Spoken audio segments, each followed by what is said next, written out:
Zverejnili návrh uznesenia k atentátu na premiéra Roberta Fica. Spomínajú sa médiá aj mimovládny sektor.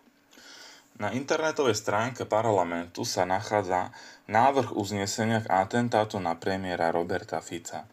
Značná časť je venovaná médiám a mimovládkam. Uznesenie Národnej rady Slovenskej republiky k atentátu na predsedu vlády Slovenskej republiky Roberta Fica prinášame v plnom znení. Národná rada Slovenskej republiky. Poprvé, so zdesením a hlbokým znepokojením prijala správu o atentáte na predsedu vlády Slovenskej republiky Roberta Fica, ktorý bol zjavne spáchaný z politických motívov a zaslúži si to naostrejšie odsúdenie. Po druhé, principiálne odmieta násilie. Osobitné násilie, ktoré atentátik zjavne spáchal iba preto, že mal iný politický postoj, aký prezentuje vláda Slovenskej republiky.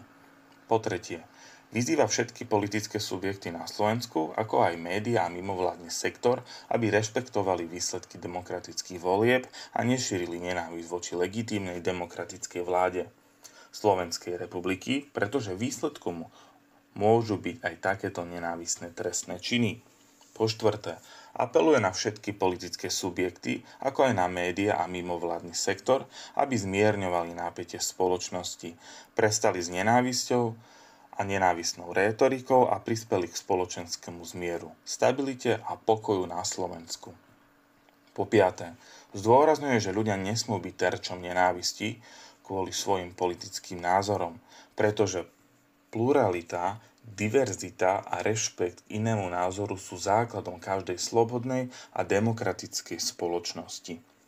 Po šieste, konštatuje, že úloha zodpovedných a kritických novinárov je v zdravej spoločnosti nezastupiteľná, ale ich práca musí byť založená na faktoch a nie na šírení nenávisti. Po siedme, povzbudzuje vládu Slovenskej republiky k prijatiu adekvátnych bezpečnostných opatrení, ktoré do budúcna zabránia ďalším násilným politickým útokom na ústavných činiteľov a občanov Slovenskej republiky.